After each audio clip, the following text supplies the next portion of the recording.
اللہ العظیم محترم، اللہ تعالیٰ نے اس انسانیت کی رشد و ہدایت کے لیے کم و بیش 1.25 لاکھ انبیاء اور مرسلین کو اس دنیا میں بھیجا، جو ہر دور میں بھٹکی ہوئی انسانیت کی رہنمائی کرتے رہے، خدا کا پیغام، اللہ کی طرف سے دین اور شریعت کا پیغام لوگوں کو عطا کرتے رہے۔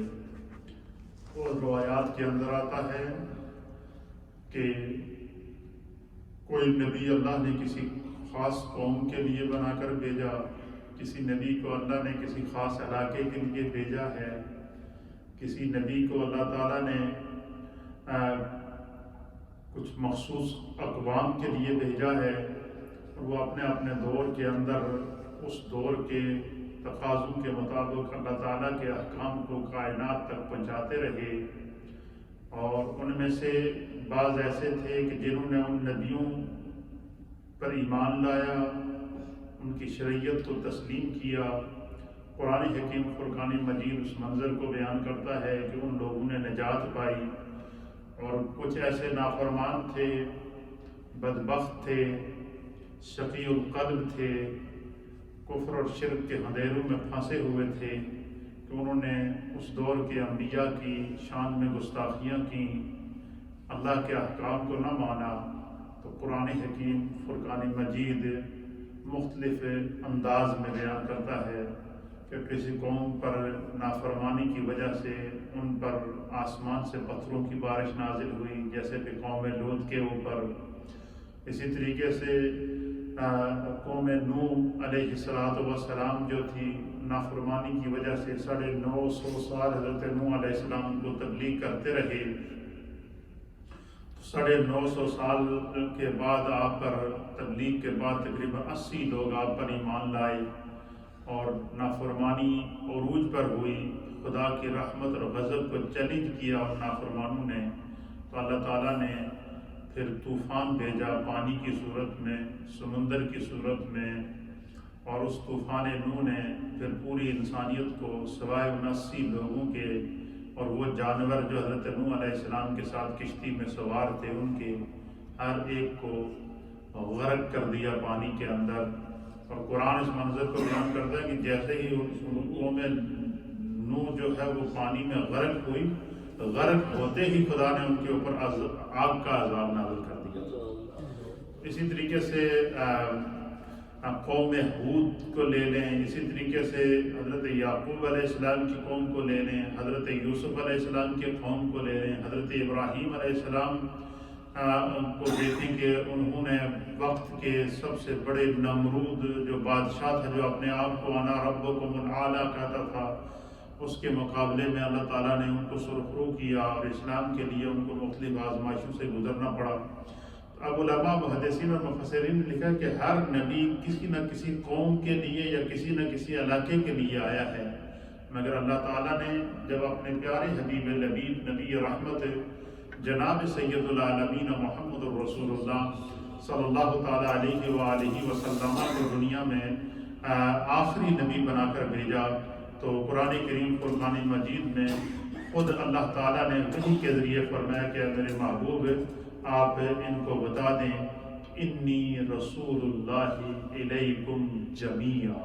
حضور نے فرمایا کہ مجھے پہلے جو انبیاء تھے وہ یا تو کسی قوم کے لیے آتے تھے یا کسی علاقے کے لیے نبی بن کر آئے تھے، تو اللہ تعالیٰ نے مجھے تمام کائنات کے لیے، روئے زمین کے ذروں کے لیے، شجر و حجر کے لیے، زمینی اور آسمانی مخلوق کے لیے، پھر یہاں تک کہ اللہ کے حبیب علیہ السلام نے انی رسول اللہ علیکم جمیعا کہہ کر یہ بتا دیا کہ کائنات و ما فیہا میں اللہ کے ما سوا جو بھی مخلوق ہے، اللہ نے مجھے اس کی طرف نبی بنا کر بھیجا۔ کیوں؟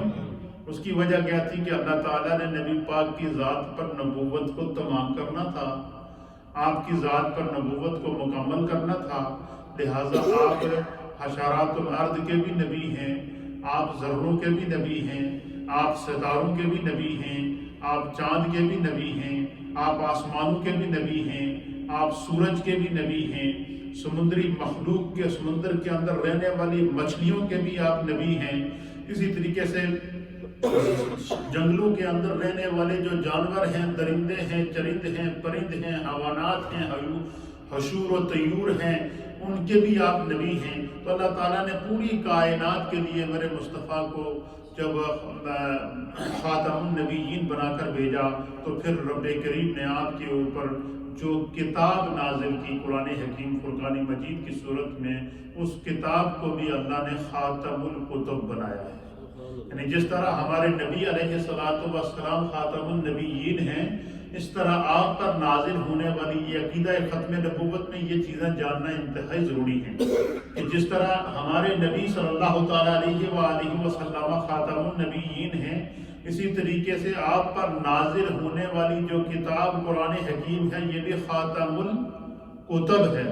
یعنی اس سے پہلے جو آسمانی کتابیں نازل ہوئی ہیں جو ہے وہ قرآن حکیم فرقان مجید کے نازل ہونے کے بعد وہ کتابیں منسوخ ہو گئی ہیں، اور اللہ تعالیٰ نے قیامت تک کے لیے قرآن کو ان کے احکام منسوخ ہو گئے ہیں، اور اللہ تعالیٰ نے قیامت تک کے لیے قرآن کریم کے احکام کو اور قرآن کو ناسخ بنا دیا، اور قرآن حکیم فرقان مجید صرف ایک روئے زمین پر بسنے والے مسلمانوں کے لیے ہی اللہ کا کلام و دستور نہیں ہے، بلکہ قرآن کے اندر توریت بھی موجود ہے، قرآن کے اندر انجیل بھی موجود ہے، قرآن کے اندر زبور بھی موجود ہے، اور قرآن کے اندر آسمان سے نازل ہونے والے جتنے صحیفے ہیں ان تمام کی ترجمانی موجود ہے۔ اسی طرح قرآن حکیم فرقان مجید کم و بیش یعنی اتنا عظیم دین جو نبی پاک ہمارے لیے لے کر آئے ہیں، اس دین میں حضور نے یہ پیغام دیا کہ حضرت آدم علیہ نبینا علیہ السلام سے لے کر آخری نبی جناب سید العالمین محمد رسول اللہ صلی اللہ تعالیٰ علیہ وسلم تک، اور حضور علیہ السلام کی تھے پہلے حضرت عیسیٰ علیہ نبینا علیہ السلام تک جتنے بھی انبیاء ہیں، حضور علیہ السلام نے فرمایا کہ ان تمام پر ایمان لانا یہ اسلام ہے۔ تمام انبیاء پر ایمان لانا کیا ہے؟ یہ اسلام ہے، اور اسلام کے اندر یہ عقیدہ یہ نبوت دیا گیا ہے کہ اگر کوئی شخص کسی بھی اللہ کے نبی کے متعلق ذرہ سی بھی اس کے دل کے اندر توہین کا پہلو ہوگا تو وہ ایمان سے خارج ہو جائے گا۔ یعنی کسی بھی نبی کا سوالات انبیاء اور مرسلین کے بارے میں دل میں توہین کا خیال کر لینا، ان کے بارے میں توہین آمیز کلمے کا سوچنا، یا ان کے بارے میں کسی بھی توہین آمیز کلمے کا زبان سے نکالنا، یہ اسلام جو ہے وہ بندہ دین سے خارج ہوتا ہے۔ اسلام اس شخص کو قبول نہیں کرتا جو کسی بھی نبی کا انکار کرے، اسلام اس شخص کو قبول نہیں کرتا جو کسی بھی نبی کی توہین کرے، اسلام اس شخص کے ایمان کو قبول نہیں کرتا جس کے زبان کے اوپر یا دل کے اندر یا فکر کے اندر یا تصور کے اندر یا تخیل کے اندر جو ہے وہ کسی بھی قسم سے توہین انبیاء کا کوئی ایک پہلو بھی اس کے اندر پایا جائے۔ تو تمام انبیاء اکرام پر ایمان لانا یہ اسلام کا، اس لیے کہتے ہیں کہ ایمانیات میں سے کیا ہے کہ جب ہمیں ایمانیات سکھائی گئی ہیں تو ایمانیات کیا ہیں کہ حضور نے فرمایا کہ بندہ کیا کہے آمنت باللہ، کہ میں اللہ پر ایمان لایا، وملائکتہ، اور اس کے تمام فرشتوں پر ایمان لایا، وکتبہ، اور اس کے تمام آسمان سے نازل ہونے والی کتابوں پر ایمان لایا، ورسلہ، اور اس کے تمام انبیاء اور مرسلین جتنے خداوند قدوس نے قوم پر سوالات اور انبیاء بھیجے ان پر ایمان لایا، والیوم الآخر، اور آخرت کے دن پر ایمان لایا، والقدر خیرہ اور وشرہ، ہر بری اور اچھی تقدیر پر ایمان لایا، اور آخرت کے یوم پر ایمان لایا۔ یہ ایمانیات کا تقاضا اسلام مسلمان کو سکھاتا ہے۔ تو اسلام کے اندر پاکان امت کی توہین جائز نہیں، اسلام کے اندر انبیاء اکرام کی توہین حرام ہے، بلکہ یہ ایمان سے کیا کر دیتی ہے؟ خارج کر دیتی ہے۔ اب چونکہ ہر نبی کو کسی نہ کسی علاقے کے لیے، کسی نہ کسی قوم کے لیے نبی بن کر آیا، تب چونکہ قیامت تک اللہ تعالیٰ نے نبوت مصطفیٰ کو قائم رکھنا تھا، قیامت تک اللہ تعالیٰ نے نبی پاک کی شریعت کو قائم رکھنا تھا، قیامت تک اللہ تعالیٰ نے جو ہے وہ نبی پاک صلی اللہ تعالیٰ علیہ وسلم کے دین کو قائم رکھ کر اسے خاتم الادیان بنانا تھا. تو اس لیے مسلمان کا عقیدہ کیا ہے؟ مسلمان کا عقیدہ کیا ہے کہ ہم تمام انبیاء پر ایمان لاتے ہیں. کیا کرتے ہیں؟ مسلمان کے نزدیک تمام انبیاء پر ایمان لانا فرض ہے، ایمانیات کا حصہ ہے. اور مسلمان کے نزدیک اللہ تعالیٰ نے ہمارے پیارے نبی جناب سید العالمین محمد رسول اللہ صلی اللہ تعالیٰ علیہ وآلہ وسلم کو خاتم النبیین بنا کر بھیجا ہے. اور تمام انبیاء کی اوپر آنے والی کتب کے اوپر ایمان لانا یہ بھی اسلامیات اور ایمانیات میں شامل ہے. اور تمام جس طرح ہمارے نبی خاتم النبیین ہیں، اس طرح آپ پر جو کتاب قرآن حکیم ہے وہ خاتم الکتب ہے. اس طرح جو دین حضور ہمارے لیے لے کر آئے، یہ عقیدہ ختم نبوت کے اندر اس چیز کا جاننا ہر مسلمان کے لیے ضروری ہے کہ جو دین حضور علیہ السلام ہم پر لے کر آئے وہ دین بھی خاتم الادیان ہے.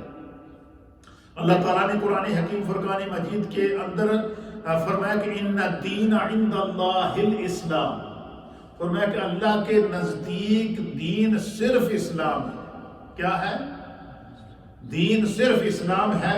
تو جو حضور جو دین لے کر آئے وہ دین کیا ہے؟ وہ بھی خاتم الادیان ہے. پھر اسی طریقے سے اب ضروری تھا کہ اللہ تعالیٰ نے جب جس ذات پر نبوت کو ختم کیا تو اب ضروری تھا کہ اس ذات کے اندر اوصاف بھی ایسے ہوں، اس ذات کے اندر کمالات بھی ایسے ہوں، اس ذات کی عظمتیں بھی ایسی ہوں، اس ذات کی رفعتیں بھی ایسی ہوں کہ جس ذات کے اندر اللہ تعالیٰ تمام انبیاء اکرام کی صفات لے کر آئے، تمام انبیاء اکرام کے ادیان جو دین لے کر آئے ان تمام ادیان کی جھلک اس ذات کے اندر نظر آئے.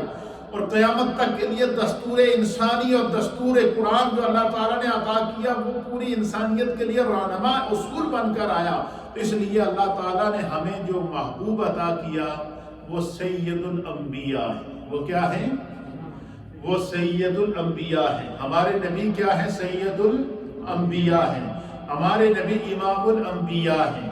ہمارے نبی وجہ تخلیق کائنات. کیا ہے؟ وجہ تخلیق کائنات. یہ تھوڑا مشکل ورڈ ہے، اس کو میں اور ایزی کرتا ہوں آپ کے لیے.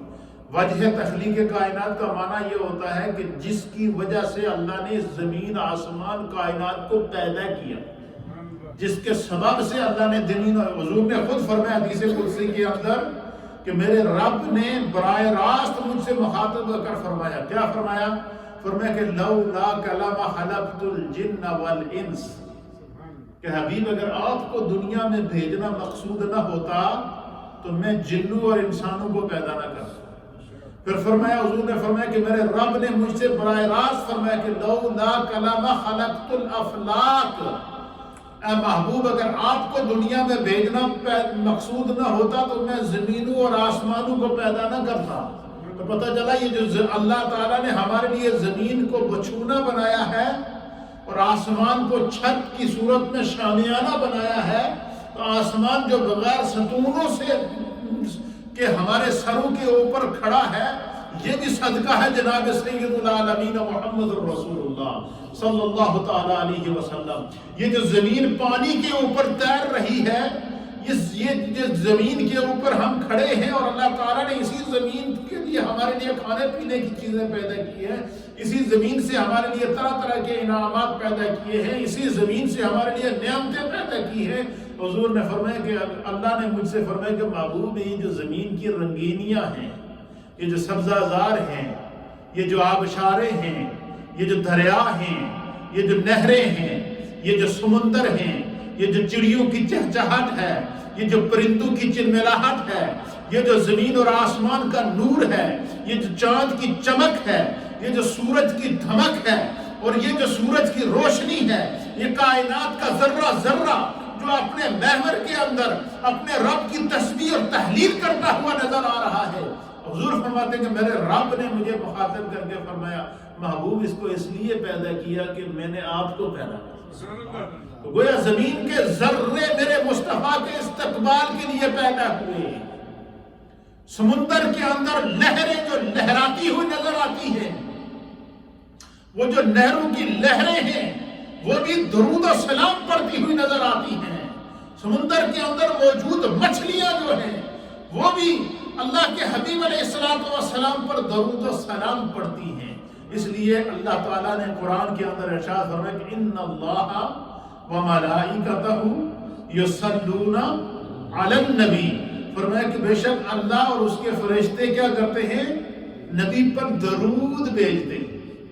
اب مجھے بتائیں اس ذات کا کہ مقام اور مرتبے کا، اس خاتم النبیین کے مقام اور مرتبے کا، اس وجہ تخلیق کائنات رسول کے مقام اور مرتبے کا، اس امام الانبیاء رسول کے مقام اور مرتبے کا کون اندازہ لگا سکتا ہے جس کے بارے میں رب کہتا ہے کہ ان اللہ وملائکتہ یصلون علی النبی، کہ اللہ اور اس کے فرشتے محبوب پر، نبی پر، اپنے نبی پر، اپنے محبوب پر، جناب سید العالمین محمد رسول اللہ صلی اللہ تعالیٰ علیہ وسلم پر کیا کرتے ہیں؟ درود بھیجتے ہیں۔ اب مجھے بتائیں جب خدا محبوب پر درود بھیجے، اس کے فرشتے محبوب پر درود بھیجے، سمندر کی مچھلیاں محبوب پر درود بھیجے، جنگل کے جانور محبوب پر درود بھیجے، اور زمین کے اوپر موجود درخت محبوب پر درود بھیجیں، اور زمین و زمان کے ذرے ذرے محبوب پر درود بھیجیں۔ حضور فرماتے ہیں کہ جب حضور علیہ السلام ہجرت کر کے مدینہ طیبہ گئے نا، تو ایک دن حضور علیہ السلام مسجد نبوی سے واک کرتے ہوئے، آپ مسجد نبوی سے نکلے واک کرتے ہوئے، تو آپ کے ساتھ سیدنا فاروق اعظم، سیدنا صدیق اکبر، سیدنا فاروق اعظم، سیدنا عثمان غنی، سیدنا علی المرتضیٰ اور دیگر صحابہ، پورا ایک قافلہ حضور کے ساتھ چل دیا واک کرتے کرتے۔ واک کرتے کرتے وہ قافلہ مسجد نبوی شریف سے نکلا، اور احد پہاڑ آپ نے دیکھا نا، جب مسجد نبوی سے آپ نکلتے ہیں تو سامنے بالکل احد پہاڑ نظر آتا ہے، احد پہاڑ کی طرف چل دیے۔ اب جب حضور علیہ السلام احد پہاڑ پر پہنچے نا، تو پہاڑ نے ہلنا شروع کر دیا۔ کیا کر دیا؟ پہاڑ نے ہلنا شروع کر دیا۔ حضرت ابوبکر صدیق، حضرت فاروق اعظم، حضرت عثمان غنی، حضرت مولا کائنات اور دیگر صحابہ اکرام بھی حیران تھے کہ زلزلہ آ گیا۔ جیسے پہاڑ نے ہلنا شروع کیا تو حضور علیہ السلام نے اپنے پاؤں کی ٹھوکر سے پہاڑ سے کہا رک جاؤ۔ کیا کہا؟ وہ کہتے ہیں کہ پہاڑ کے ساتھ نبی پاک کا قدم لگنا تھا، آپ کا پاؤں مبارک لگنا تھا، تو پہاڑ رک گئے۔ کیا ہو گیا؟ حضور علیہ السلام نے پہاڑ کو مخاطب کر کے فرمایا کہ اے پہاڑ رک جا، تمہیں پتہ نہیں آج تم پر ایک نبی اور 2 شہید ہیں۔ اب علماء اور محدثین نے لکھا کہ وہ پہاڑ کیوں ہلا؟ اچھا، اس کی مختلف انہوں نے تعویلات کی ہیں کہ زمین کے سارے ذرے جو ہے وہ نبی پاک سے محبت کرتے ہیں، تو وہ فرط محبت میں جھوم رہا تھا۔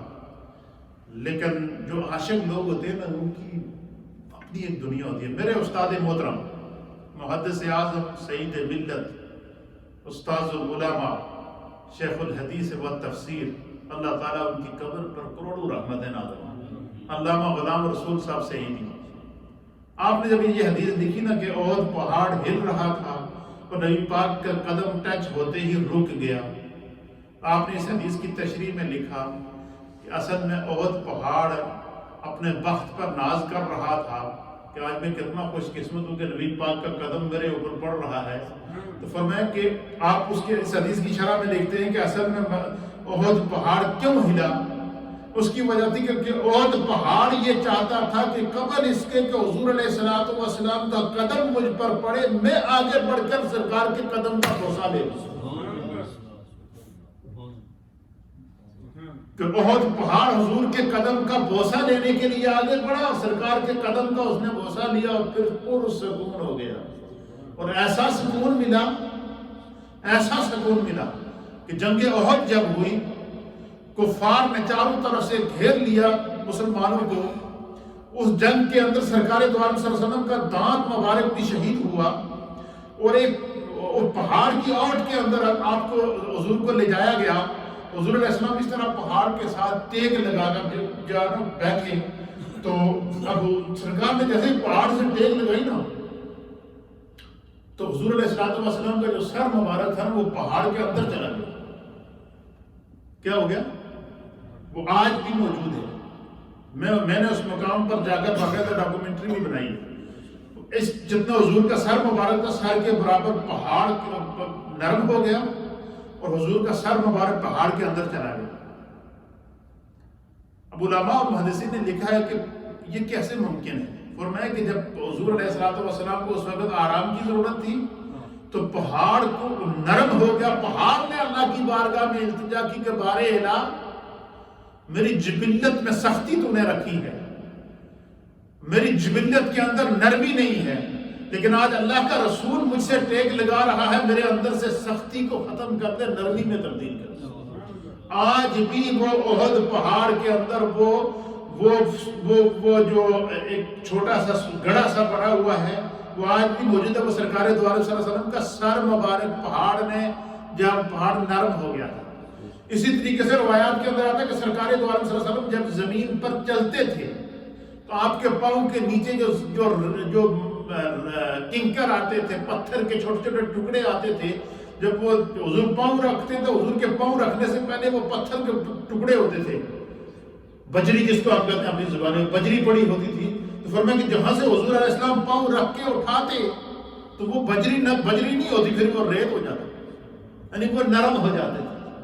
سرکار دو عالم صلی اللہ علیہ وسلم پتھر, اس لیے حضور علیہ السلام نے فرمایا کہ احد جبل نحبنا ونحبہ. حضور نے فرمایا کہ یہ جو احد پہاڑ ہے بظاہر تو یہ پتھر ہے, لیکن اس پہاڑ کی ایک خاصیت آپ کو بتاؤں. صحابہ نے عرض کیا یا رسول اللہ ضرور بتائیے. حضور نے فرمایا کہ یہ احد پہاڑ ہم سے محبت کرتا ہے اور ہم اس سے محبت کرتے ہیں. اب مجھے بتائیں کہ وہ رسول جو پتھروں کی محبت کو بھی محسوس کرتا ہے, وہ رسول جو زمین کے ذروں کے اندر موجود ریت کے ذروں کی محبت کو بھی محسوس کرتا ہے, وہ اپنے امتی کی محبت اور درود و سلام و تڑپ کو کیسے محسوس نہیں کریں گے. اس لیے ہمارے علماء اور محدثین نے لکھا ہے کہ یہ بارگاہ نبوت کا ادب یہ وہ چیز ہے کہ جہاں یہ وہ جگہ ہے جہاں سانس لینا بھی ادب سے لیا جاتا ہے, سانس بھی ادب سے لیا جاتا ہے. اس لیے حضرت مولانا جامی رحمۃ اللہ تعالی علیہ فرمایا کرتے تھے کہ تنم فرسود جام پاراز ہجرا یا رسول اللہ. آپ فرمایا کرتے کہ یا رسول اللہ صلی اللہ علیہ وسلم ہجر اور فراق سے میری جان ٹکڑے ٹکڑے ہو رہی ہے اور جسم مزمحل ہو رہا ہے. یعنی حضور علیہ السلام کی کہتے ہیں کہ حضور علیہ السلام سے جب ایک لمحے کے لیے بھی اگر دوری اختیار کروں تو میری جان کیا ہو جاتی ہے, جو ہے وہ دلم پج مرد آواراز اسیاں یا رسول اللہ. یہ حضرت مولانا جامی رحمۃ اللہ علیہ نعت کریم. اچھا یہ جو اولیاء اللہ جو بات کہتے ہیں نا, تو ان کے سامنے چہرہ رسول ہوتا ہے, ان کے سامنے بارگاہ مصطفیٰ ہوتی ہے, دیکھتے ہیں اور پھر لکھتے ہیں. مولانا جامی رحمۃ اللہ علیہ نے نہ جانے کس لہر کے اندر یہ اشعار کہے کہ پھر فرماتے ہیں کہ یا رسول اللہ میں بہت فقیر ہوں, نادار ہوں, اور فدائے نقش نالینت کنم یا رسول اللہ, کہ رسول اللہ صلی اللہ علیہ وسلم آپ کے نالین شریف کے نقش پاک پر میری جان قربان ہو جائے. اچھا یہ ربائی حضرت مولانا جامی رحمۃ اللہ علیہ نے لکھی. لکھنے کے بعد اب آپ جا رہے ہیں عمرے کے لیے, عمرے کے لیے آپ نے تیاری کی یا حج کے لیے تیاری کی.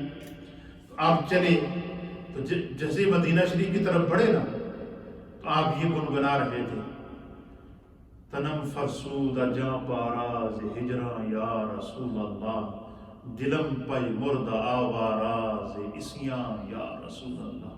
اس طرح پڑھ رہے تھے, پڑھتے پڑھتے جا رہے ہیں, پڑھتے قدم بڑھا رہے ہیں مدینہ شریف کی طرف. روایات کے اندر اہل سیر نے لکھا ہے کہ اس دور میں جو مدینہ شریف کا حاکم تھا اس کو نبی پاک صلی اللہ علیہ وسلم کی زیارت ہوئی رات کو خواب میں.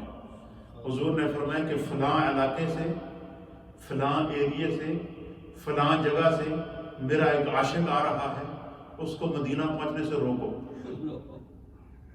کیا کرو؟ اس کو مدینہ پہنچنے سے روکو اور بڑی عزت سے اس کو رکھو اور عزت کے ساتھ اس کو واپس بھیج دو۔ تو حاکم مدینہ نے عرض کیا کہ یا رسول اللہ کیا وجہ ہے، اس نے کوئی گستاخی کی ہے یا کیوں آپ اس کو روکنے کا حکم فرما رہے ہیں؟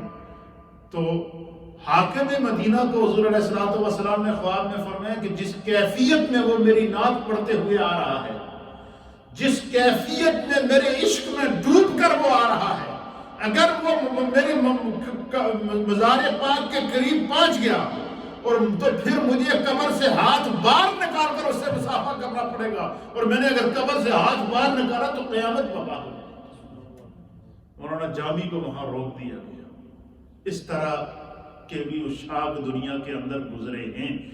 اچھا، نبی پاک صلی اللہ تعالیٰ علیہ وسلم کے ظاہری طور پر وصال فرمان، اس کی تو بڑی بڑی کہ جس طرح بندہ نکل جائے، عشق کی ایک ایسی وادی ہے کہ پھر جو ہے وہ گم ہو جاتا ہے بندہ، پھر وہاں پر وہ واپسی ہے ہی نہیں، پھر وہ ایک ایسا جہان ہے کہ جہاں ڈوب گیا تو ڈوب گیا۔ سرکار دو عالم صلی اللہ علیہ وسلم کے ظاہری طور پر وصال کے بعد جب سیدنا صدیق اکبر رضی اللہ تعالیٰ عنہ کو خلیفۃ المسلمین بنایا گیا تو حضور علیہ السلام نے پہلے اپنی حیات میں فرما دیا تھا کہ میرے دنیا سے جانے کے بعد 40 گستاخ پیدا ہوں گے۔ کتنے پیدا ہوں گے؟ 40 گستاخ حضور نے فرمایا پیدا ہوں گے، اور ان میں سے ہر ایک نبوت کا جھوٹا دعویٰ کرے گا۔ کیا کرے گا؟ جھوٹا نبوت کا دعویٰ کرے گا۔ تو حضور علیہ السلام نے جیسے ہی حضور علیہ السلام کا وصال ہوا تو سب سے پہلا صدیق اکبر کے دور کے اندر ایک کذاب پیدا ہوا جس کا نام تھا مسائلمہ کذاب۔ کیا نام تھا؟ مسائلمہ کذاب نے جھوٹا دعویٰ کر دیا نبوت کا۔ یہ بات سیدنا صدیق اکبر تک پہنچی، حالانکہ اس وقت مسلمان تازہ حضور علیہ السلام دنیا سے تشریف لے گئے تھے، مسلمانوں پر ایک غم کی کیفیت تھی، ایک عجیب و غریب کیفیت تھی، ریاست مدینہ کے احکام بھی قائم کرنے تھے، اور سامنے یہ نیا چیلنج آ گیا۔ ایک منکر ختم نبوت مسائلمہ کذاب کی صورت میں کھڑا ہو گیا اور کہا جی میں نبی ہوں۔ تو سیدنا صدیق اکبر کو جب پتہ چلا نا تو آپ نے، حالانکہ سیدنا صدیق اکبر کے بارے میں یہ مشہور ہے کہ وہ بہت ہی رقیق القلب تھے، بڑے ہی ایک نرم دل تھے، اور سیدنا صدیق اکبر نے لشکر تیار کیے۔ مسائلمہ کذاب جس قلعے میں ٹھہرا ہوا تھا اس قلعے کا آپ نے محاصرہ کرایا۔ محاصرہ کرانے کے بعد آپ نے کہا کہ اس وقت تک یہ لشکر واپس نہ آئے جب تک کہ اس منکر ختم نبوت کو واصل جہنم نہ کیا، اور اس کے پاس اس نے بڑی پوری فوج تیار کی ہوئی تھی، بڑی طاقت تھی اس کے پاس۔ پھر جنگ ہوئی، اور اہل سیر نے لکھا ہے کہ اس جنگ کے اندر نبی پاک کی ختم نبوت کی حفاظت کرتے ہوئے سیدنا صدیق اکبر رضی اللہ تعالیٰ عنہ کے دور میں 1200 صحابہ نے شہادت نوش کی۔ کتنے؟ 1200 صحابہ نے اپنی جانیں قربان کر کے، اور اس وقت تک لشکر پیچھے نہیں آیا جب تک قلعہ اس کا توڑ کر اندر جا کر اس مسائلمہ کذاب کو واصل جہنم نہیں کیا۔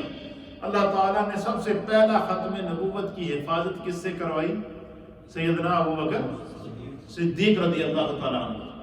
اب خدا کی قدرت دیکھیے، عرصہ 1400 سال گزرنے کے بعد اسی مسائلمہ کذاب کی نسل میں سے ایک بد نسل پاکستان میں پیدا ہوا، اور اس نے نبوت کا جھوٹا دعویٰ کیا، اور خداوند قدوس نے اس کو واصل جہنم کرایا۔ پیر میر علی شاہ صاحب رحمۃ اللہ علیہ، پیر سیال لجپال رحمۃ اللہ علیہ، اور اسی طریقے سے اس کا جو انجام ہوا وہ قائد ملت اسلامیہ علامہ شاہ احمد نورانی رحمۃ اللہ علیہ۔ جب 1974 کے اندر 7 سپٹمبر کو قانون پاس ہوا کہ ختم نبوت کا قانون، کہ جو بھی بندہ منکر ختم نبوت ہوگا وہ علی الاطلاق کافر ہے، وہ مرتد ہے، علی الاطلاق وہ کافر ہے۔ جب یہ قانون پاس ہو گیا تو اس قانون کو پیش کرنے والی جو ذات تھی، اس قانون کو پیش کرنے والی اسمبلی کے اندر وہ مولانا شاہ احمد نورانی تھے۔ کون تھے؟ مولانا شاہ احمد نورانی قائد اہل سنت رحمۃ اللہ علیہ سیدنا صدیق اکبر کی اولاد میں سے ہیں، اور 17ویں پشت میں جا کر آپ کا سلسلہ نسب سیدنا صدیق اکبر سے مل جاتا ہے۔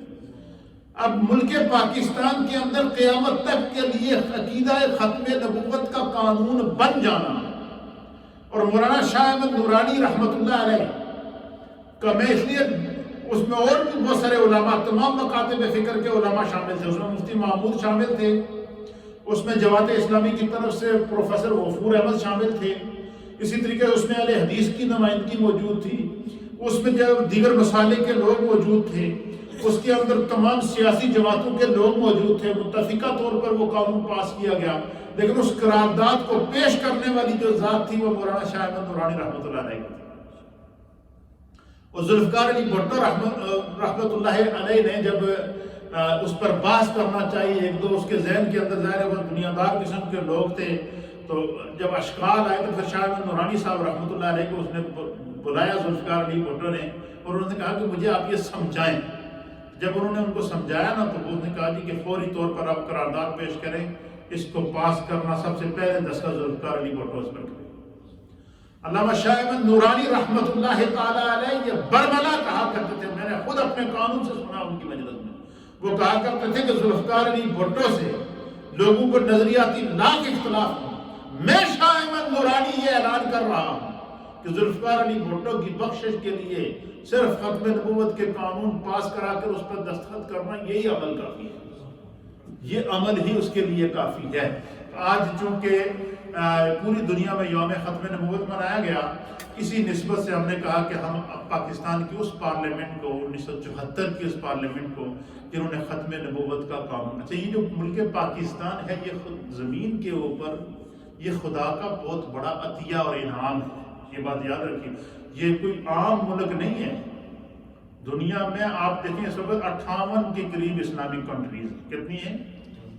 58 کے قریب اسلامک کنٹری ہیں، لیکن ان تمام اسلامک کنٹری میں سب سے پہلا ملک کون ہے جو ایٹمی طاقت ہے؟ وہ کیا ہے؟ پاکستان۔ تمام اسلامک ممالک کے اندر سب سے زیادہ جری اور بہادر فوج کس کی ہے؟ پاکستان کی۔ اچھا، نبی علم الاعداد کے اندر یہ جو حروف تہجی ہوتے ہیں، اس میں ہر ایک لفظ کا عدد ہوتا ہے، جیسے آپ کہتے ہیں نا، لکھتے ہیں 786، یہ 786 جو ہے یہ بسم اللہ الرحمن الرحیم کے اعداد ہیں۔ اسی طریقے سے علم الاعداد کے اندر لفظ اللہ، اللہ کا جو علم جو عدد ہے وہ 62 ہے، کیا ہے؟ 62۔ یہ علم الاعداد میں لفظ 62 اگر آپ لکھیں گے تو اس سے اللہ بنے گا۔ اور اسی طریقے سے علم الاعداد کے اندر 92 کیا 92 جو نمبر ہے علم الاعداد کے اندر 92 سے بنتا ہے محمد۔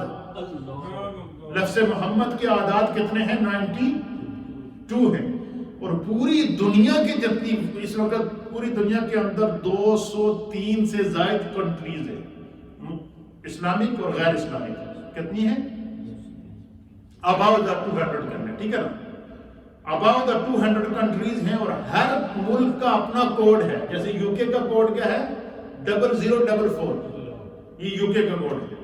انڈیا کا کوڈ ہے 0091، اور اسی طریقے سے پاکستان کا خطہ زمین کے اوپر 203 کنٹریز کے اندر جو ملک پاکستان کا کنٹری کوڈ ہے وہ کیا ہے؟ 92 ہے، 0092۔ کا کیا مطلب ہے کہ جب تم لفظ محمد ڈائل کرو گے تو تمہارا رابطہ پاکستان سے ہو جائے گا۔ لفظ 92 0092 کا جو عدد ہے اس سے لفظ محمد بنتا ہے، اور پاکستان کا جو کنٹری کوڈ ہے وہ 92 ہے۔ یہ ازل سے، اسی لیے علماء اور محدثین اور اہل سیر کہتے ہیں کہ جو پاکستان ملک پاکستان ہے یہ خطہ زمین کے اوپر مدینہ ثانی ہے۔ کیا ہے؟ اچھا، اب ریاست مدینہ کے بعد ریاست مدینہ روئے زمین کے اوپر وہ پہلی ریاست ہے جسے دین کی بنیاد پر قائم کیا گیا، جسے اسلام کی بنیاد پر قائم کیا گیا۔ کیوں؟ کہ قیامت تک دین مصطفیٰ کا رہنا تھا، اس لیے ریاست مدینہ بنی۔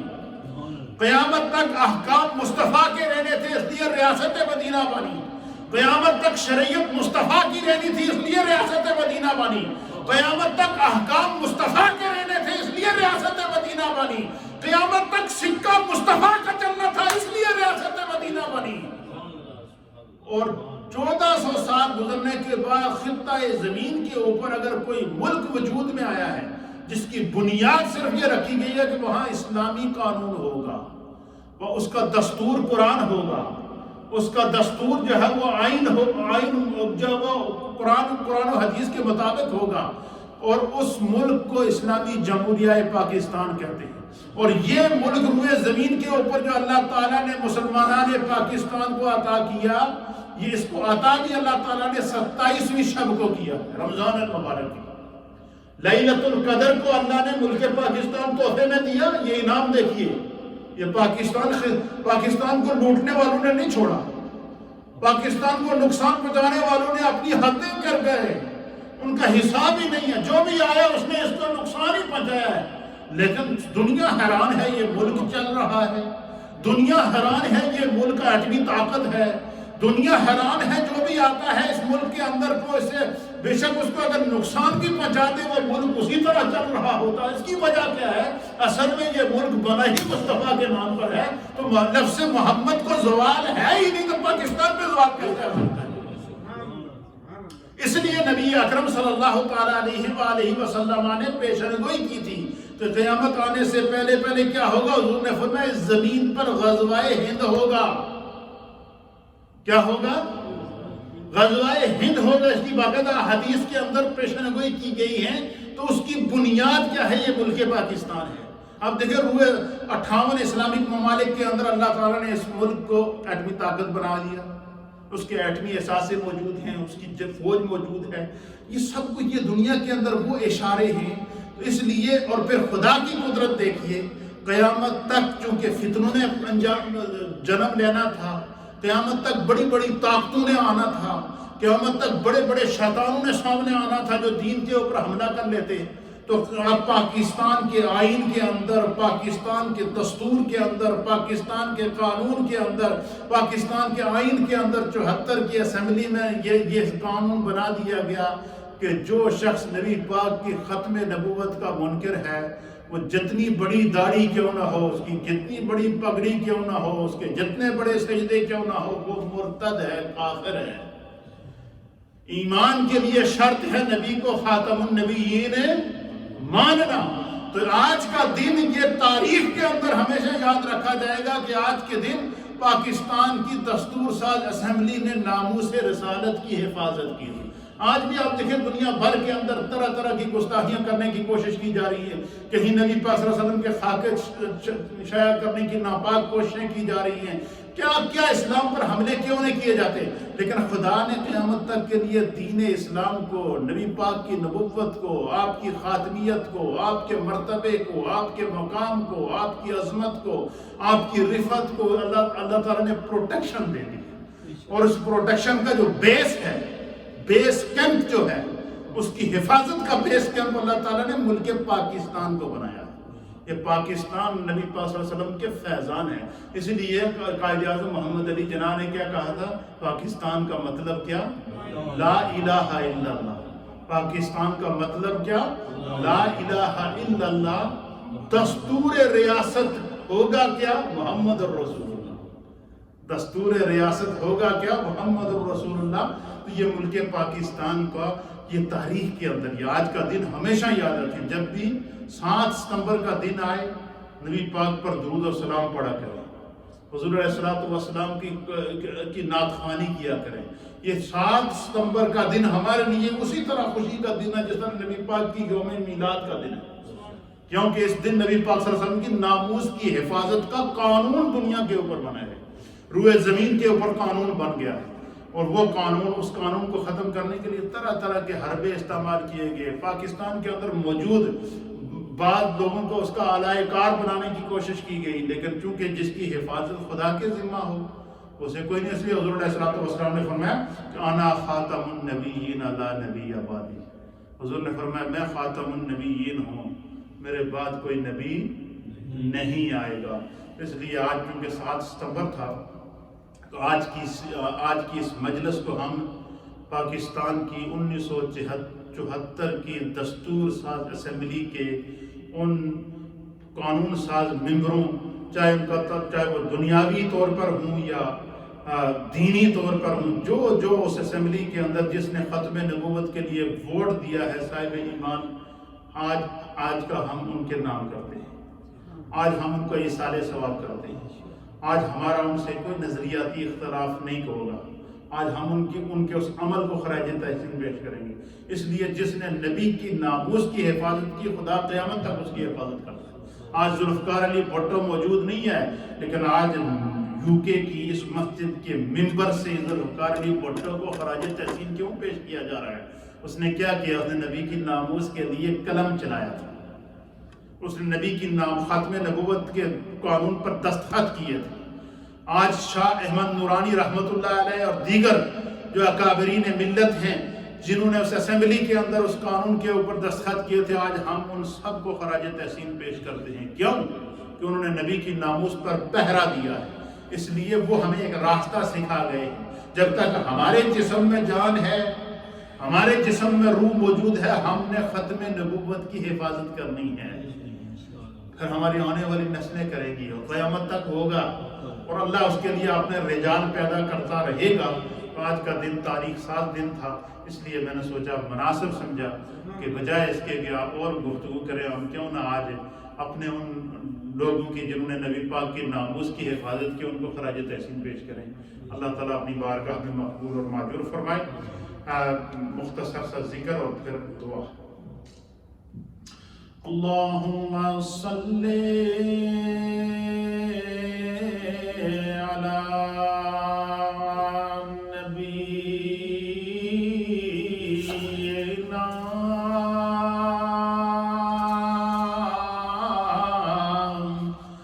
صلی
Allah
جلالہ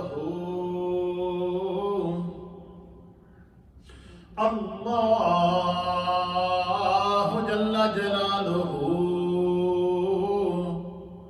اللہ جل جلالہ اللہ تعالیٰ کے اسم ذات اللہ اللہ اللہ اللہ اللہ اللہ اللہ اللہ اللہ اللہ اللہ اللہ اللہ اللہ اللہ اللہ اللہ اللہ